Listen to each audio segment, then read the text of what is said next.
Some royals were caught between two lovers. One had an affair with a bodyguard, and others faced heartbreak when the palace forced them into marriages they didn't choose. These weren't just private mistakes. They were love triangles that threatened royal reputations, and the palaces who quietly eased them from public memory. But who were these royals, and what happened when their secrets finally came to light? Here are 12 royal love triangles the palace tried to ease. At number 12, we've got the love triangle involving Princess Michael of Kent, Prince Michael, and Mikhail Kravchenko. Princess Michael of Kent, born Baroness Marie Christine von Remnitz, is a commoner with aristocratic dreams. She clawed her way into the royal circle by marrying Queen Elizabeth II's first cousin, Prince Michael of Kent, in 1978. Their union was glamorous but unconventional, steeped in noble charm but not immune to modern complexities. On the other hand, Prince Michael, suave and sophisticated, often found himself in financial hot water. The prince was known for his refined demeanor and quiet loyalty, while the princess, dubbed the Princess Pushy by the tabloids, was known for boldness, sharp wit, and an eye for extravagance. Their lives changed when Princess fell in love with Mikhail Kravchenko, a dashing Russian oligarch, millionaire, furniture mogul, and a man of secrets in his silk-lined pockets. In the 2000s, whispers began swirling in elite European circles. Princess Michael had grown close to Kravchenko, very close. They were spotted in lavish dinners, laughing a bit too freely. Paparazzi lenses told a more romantic story. Then in 2012, the story took a dark and shocking turn. According to the Daily Mail, Mikhail lost his life under mysterious circumstances. The death of Kravchenko effectively sealed the scandal in a velvet coffin. The love triangle faded from headlines, leaving behind whispers and shadows. At number 11, we've got the love triangle involving King Albert II of Belgium, Queen Paola, and Baroness Sybil de Senlis, Longchamps. The year was 1959, and the charming young Prince Albert of Belgium married the elegant Italian aristocrat Paola Ruffo de Calabria. Together, they made the kind of couple fairy tales are modeled after. Glamorous, regal, photogenic, she was effortlessly stylish. He, fun-loving, the brother of King Balduin, behind the palace doors, though not so perfect. In the 1960s, while still married to the Queen, Prince Albert met a stunning, witty, and independent woman, Baroness Sybil, Longchamps. Sybil wasn't your typical royal mistress. She was a high society figure with a sharp mind and a bold presence. The chemistry between her and Albert was instant and deep. Their affair was more than just a fleeting attraction. It lasted for years, and in 1968, their secret affair produced a child, a baby girl named Delphine. But this was Belgium, and this was royalty. Admitting to fathering a child out of wedlock? Unthinkable. So the truth was buried. Sybil raised Delphine with her then-husband, and Prince Albert retreated back to the royal duties that he had. Fast forward to the 1990s, Albert had since become King Albert II of Belgium as he took to the throne in 1993. Queen Paola was by his side, and their marriage had quietly stabilized. The past seemed locked away. According to The Guardian, in the 2000s, he acknowledged Delphine as his daughter. Next,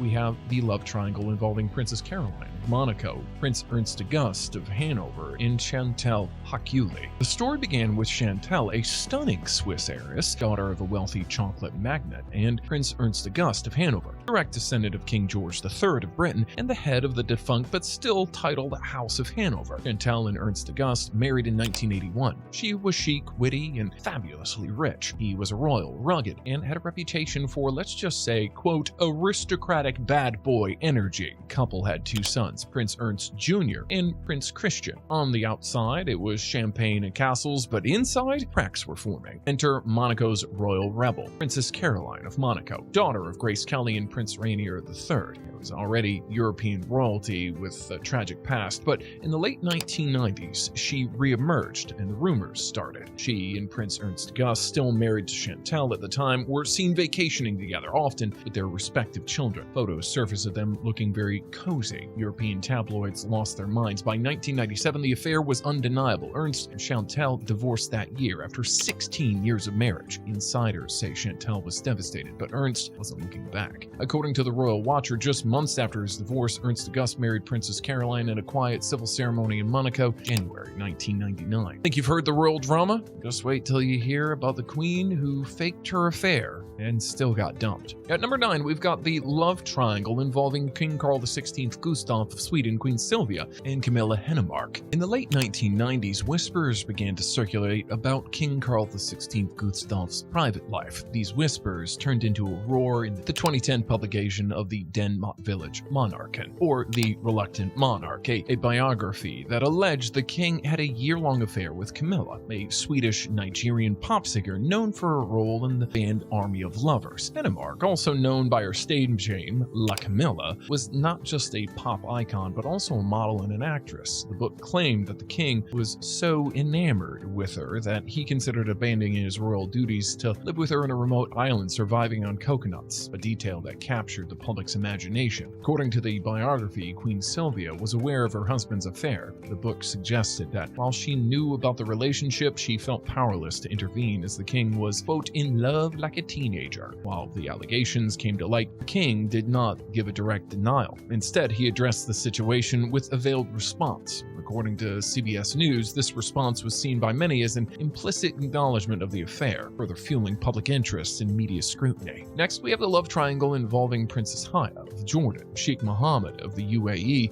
and a royal bodyguard. In 2004, Princess Haya bint Hussein, daughter of King Hussein of Jordan, married Sheikh Mohammed bin Rashid Al Maktoum. He's one of the most popular royals in the world, with a liking for art along with extravagant spending. They seemed like a dream couple. Powerful, global, photogenic. Together, they had 2 children. But behind the palace walls, not so dreamy. Enter Russell Flowers, a dashing ex-British soldier turned private bodyguard. Assigned to Princess Haya's personal security team in Dubai, he was by her side constantly. According to the sources, Princess Haya really trusted him. Allegedly, their relationship grew into a full-blown affair, one shrouded in secrecy but simmering beneath the surface. Flowers was reportedly gifted expensive watches and taken on lavish trips. He even had his wife back in the UK, but that marriage ended abruptly. And Sheikh Mohammed, he started noticing. Then in the early 2019, things hit critical mass. In an act that shocked the world, Princess Haya left Dubai with her 2 children to London. The royal departure involved high-level logistics, legal planning, and international diplomacy. According to the BBC, in 2000, she got a divorce, but Russell Flowers went full ghost mode, disappearing from the public eye after the affair was exposed. At number 7, we've got the love triangle involving Princess Stephanie of Monaco, Daniel Ducaret, and Morel Philly Houtman. Princess Stephanie of Monaco, the youngest daughter of Grace Kelly and Prince Rainier, was already known as the rebellious royal. Enter Daniel Ducaret, a hunky former bodybuilder and palace bodyguard assigned to protect her. You can already guess where this is going. They fell for each other hard and fast. It was a modern Cinderella story, but in reverse. Royal falls for the staff. By 1992, they had a son together, and in 1994, a daughter. Stephanie was ride or die, defying the royals and palace pressure, pushing for Daniel's full integration into royal life. In July 1995, they got married, like officially, in Monaco. People were stunned. He was a commoner, a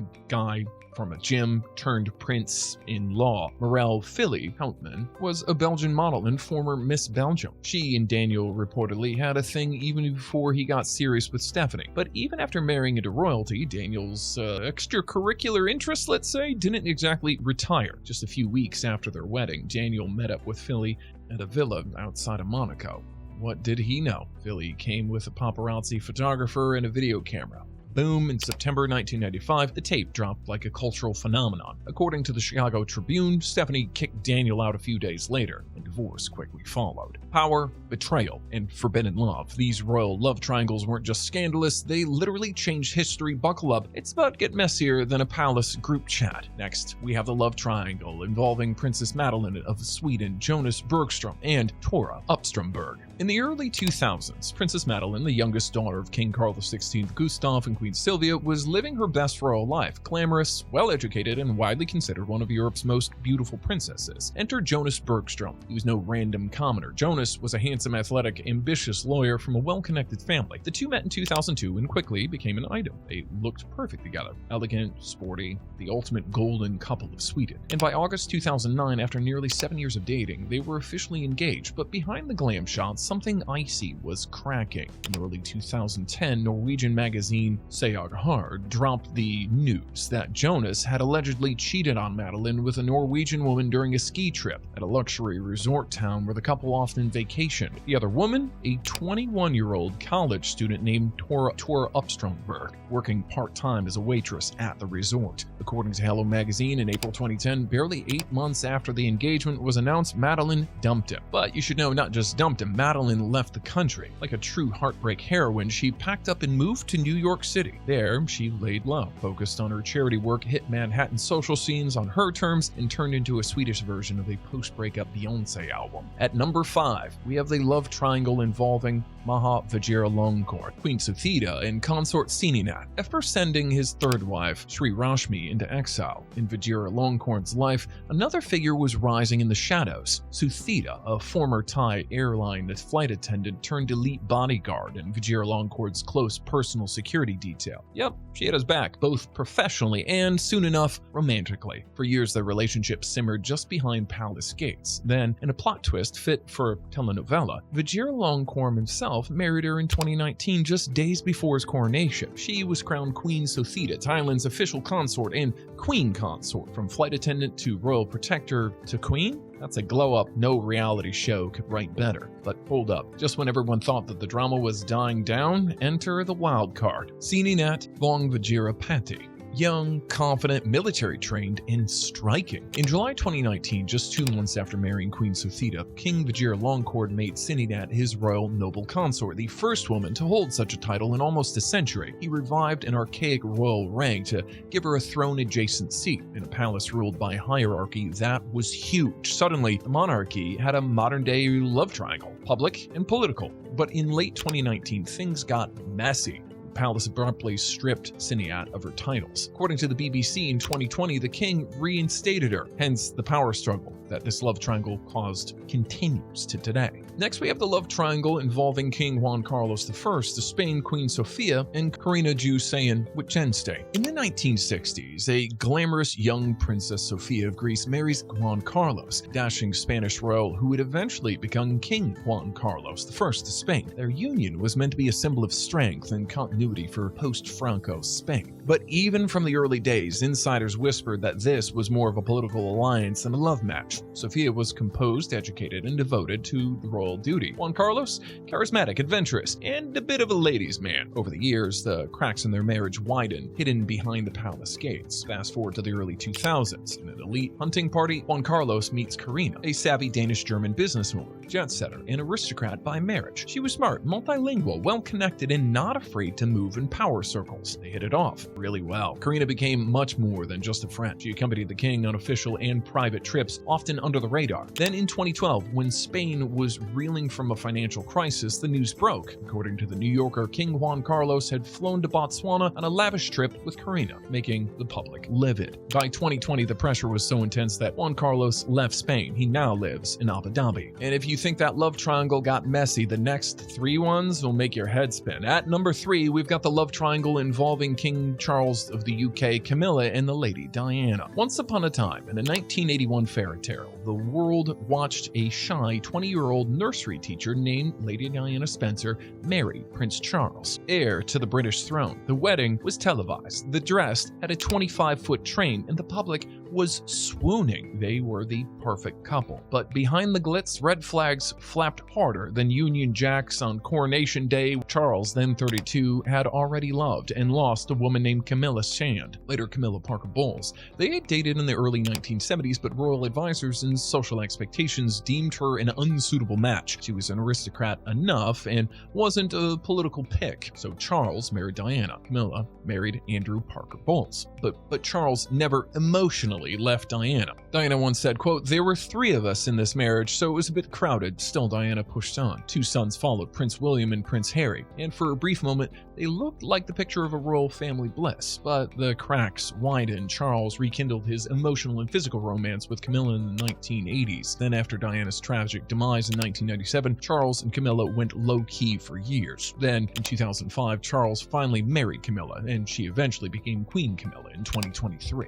Next, we have the love triangle involving Princess Elizabeth of Yugoslavia, Richard Burton, and Elizabeth Taylor, Born in 1936, Princess Elizabeth is the daughter of Prince Paul of Yugoslavia and Princess Olga of Greece and Denmark. According to the Royal Watchers blog, her lineage connects her to various European royal families. Throughout her life, she's been recognized not only for her royal heritage, but also for her work as a writer, humanitarian, and political activist. On the other hand, Richard Burton, a renowned Welsh actor, and Elizabeth Taylor, one of Hollywood's most iconic actresses, shared a tumultuous and passionate relationship. They met on a set of Cleopatra in 1962. Both married to others at the time. Their affair became a global sensation, leading to 2 marriages and 2 divorces. Their relationship was marked by intense love, public spats, lavish gifts, and a shared life in the spotlight. However, things changed in 1974. Following his first divorce from actress Elizabeth Taylor, Richard Burton became romantically involved with Princess Elizabeth of Yugoslavia. The relationship garnered media attention, and they were reports of a brief engagement. However, the relationship did not consummate in marriage. Despite their separations, Richard Burton and Elizabeth Taylor remained connected. When Richard was in a relationship with Princess Elizabeth,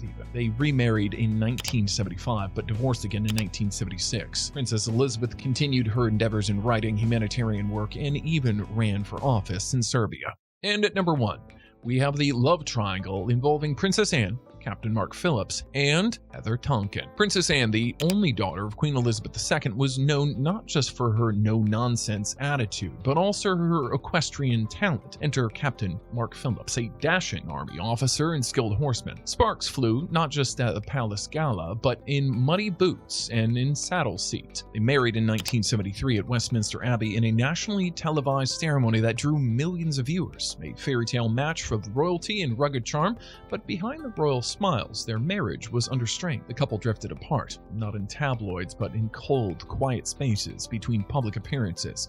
While still married to Princess Anne, Mark Phillips traveled frequently, often for equestrian events. In the 1980s, during one such trip to New Zealand, he met Heather Tonkin, a 24-year-old art teacher and aspiring equestrian. The two reportedly began a brief affair. In August 1985, Heather gave birth to a daughter, Felicity Wade, and later claimed Mark Phillips was the father. In 1991, the News of the World broke the story with DNA evidence confirming that Felicity was indeed Captain Mark Phillips' daughter. The British press went into a frenzy. According to Hello magazine in '92, Princess Anne and Captain Mark Phillips officially divorced after years of separation.